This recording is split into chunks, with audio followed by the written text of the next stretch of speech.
The battle over South Africa's 2025 budget took a dramatic turn when Finance Minister Enoch Godongwana revealed that the Democratic Alliance had agreed to accept the controversial 0.5% VAT hike. But there's a catch. In a letter to President Cyril Ramaphosa, the DA reportedly offered its support in exchange for the scrapping of the Expropriation Act, a key piece of legislation aimed at land reform. This revelation has deepened divisions within the government of national unity and sparked accusations that the DA is using its leverage to undermine transformation policies. To unpack this explosive development, we speak to Thulani Tshefuta, Nedlac constituency head. Thulani, good to speak to you. Now, the DA has positioned itself as a party against tax hikes, yet it now appears to be using the VAT increase as a bargaining chip to kill off the Expropriation Act. Does this amount to political blackmail? Oh yes, most certainly. It is a very disappointing development, Hugo, because we maintain that a budget is not a standalone instrument. It is a financing plan for the priorities that must have been agreed upon by partners in the GNU, of which they had a platform for those engagements in the cabinet Lekgotla. And again, the consideration of a budget is not complete if you don't consider it in totality, as in what are the revenue sources for financing this plan, what will be our expenditure priorities, and then the debt and the deficit considerations. So previous calls, including by the DA, for not agreeing or supporting the proposed, even the previously proposed and even the current VAT increment, were not necessarily honest calls, because they were not saying we do not support calls for VAT increment and then come up with alternative sources of revenue. No, they were always about saying don't increase VAT, but expunge all social expenditure items from the expenditure priorities, which on its own has always been against the plight of the people. And so for anyone who may have listened half the story of the call not for support a VAT increment would have been made to believe that those were revolutionary calls that were in support of the cause and the plight of the people, when in actual fact they were saying maintain the status quo, take away all items that benefit the poorest of the poor.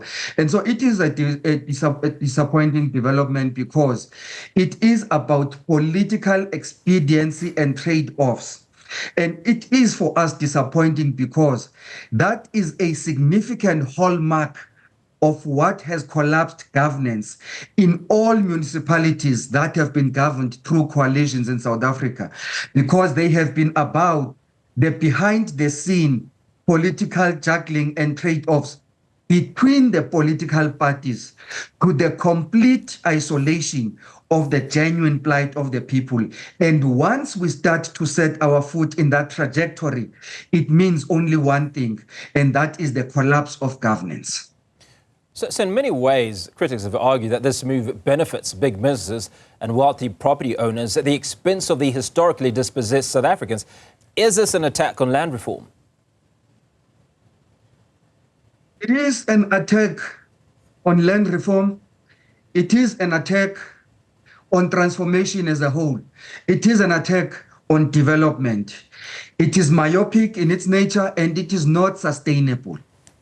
This development is further disappointing for us because in its founding, the government of national unity agreed to be evidence-driven in its considerations for decisions, for policies, for programs, and financing of that development.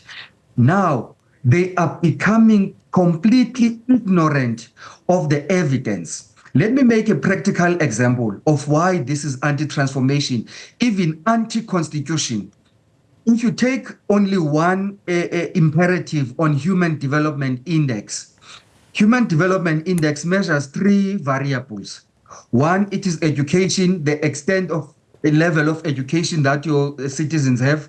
Secondly, it measures your health using the average age of your population. And then thirdly, it measures economic growth. So evidence across all those variables shows that you need those social interventions that are proposed by the budget. So if you go against those, it means you are no longer opening yourself to use evidence that is in front of you to inform your policies and your decisions. And so that's why it is anti-transformation. And in that trajectory, it is unsustainable. Does the DA's letter to President Cyril Ramaphosa signal deep divisions within GNU? And can the unity government survive such fundamental policy disagreements? Well, divisions have always been there. What is important is how do parties that have been entrusted with governance rise above their narrow sectarian, political, and selfish interests into the collective interest of South Africa as a whole and her people. And so, of great interest is, what is it that the DA needed to express in a letter that it could not express in open platforms of the GNU, including cabinet platforms? We accept that cabinet on its own can differ to the extent it wants to differ, but once a decision is taken on a budget, that is the budget that is no longer government, a budget of only government. It becomes the budget of the country as a whole. And so those behind the scenes types of trade-offs are the ones that further deepen trust deficit, not only amongst the parties of the GNU, but including further and further distance with us as the electorate and the people of South Africa that so much look up to that budget to receive the services and the development that we so much need in South Africa. You know, when you try and pack a government of national unity, I mean, you talk about a united force for the betterment of South Africa and her people, as you've stated. Now, you've also talked about collective interests, right? Now, there's a VAT increase that is proposed by the ANC part of the GNU, and then there's the retraction of that bill by the DA part of the GNU. Where are the interests of the people of South Africa in all of this? The interests of the people of South Africa are always the first victim to be compromised in circumstances of that nature. Let's go back and remind you about the point that we made earlier on, that the hallmark of the majority of the probably, let's call it, governments of local unity in various municipalities where you have had coalition, they have actually reversed development in all cities where they have governed, because the interest has always been about the selfish interest of the political parties and their leaders in most instances. And once they find each other and agree, the genuine interest of the people becomes the victim and it gets compromised.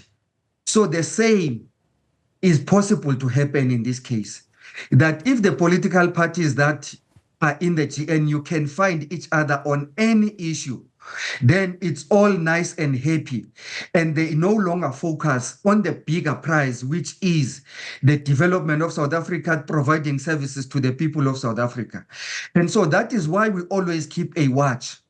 It is actually the Democratic Alliance that was championing the fact that there should be no side engagement and side deals in the GNU. Everything must be opened up, even to public scrutiny. It is now disappointing that they are the ones who leave the platforms of engagement and write behind the scene love letters to the president and make those pleas. And if that is genuine, why would it be that you say we're going to support the VAT increase but take away the Expropriation Act, if it is genuine? Now, many South Africans feel that political deals are being made behind closed doors without public consultation, and you've alluded to that a moment ago. Shouldn't issues like tax hikes and land reform be subject to broader democratic debate rather than backroom negotiations? Most certainly, we agree they should. And we are of the view that And this is a proposition that we have brought to the attention of the president, even as civil society in South Africa, that there has to be platforms of direct engagement between government of national unity and structures of civil society, so that engagements that take place are never about finding each other amongst the political parties. What unites government should be about what is the interest of South Africans. Let me make one practical example. There is no political party that is in parliament today that did not have unemployment as one of its priority challenges that it proposed to address during the 2024 elections in their manifestos. Even further, there is no political party, even if it is not in parliament now, that contested the elections that did not have a priority on unemployment. And so that should tell you that where they find each other on that organically, there should be no contestation about investments that support growth, that promote employment, including measures that are driven through public employment. So that is not something that we only leave to the hands of the markets and the private sector. But no, you still have contestations even on those glaring issues that all of them are agreed that this is a national challenge that we must address. And so what they are seized with, they become seized with the fact that who is going to look prettier in the eyes of the electorate, so that in the next round of elections we get more and more votes, which should not be the case. We have voted now. It should be the contestation about all hands on deck to undertake actions that implement the plans that have been agreed upon. Government now has released the medium-term development plan as a program of action. Every single effort must be geared towards making sure that those programs that are entailed there are implemented and not just explained and articulated to our satisfaction. Well, that's where we're going to leave that conversation. Thulani Tshefuta, Nedlac constituency head, speaking to us around the DA's acceptance of a 0.5% VAT increase in exchange for scrapping of the Expropriation Act. And he argues that many of the decisions that are being made behind closed doors should be publicly debated.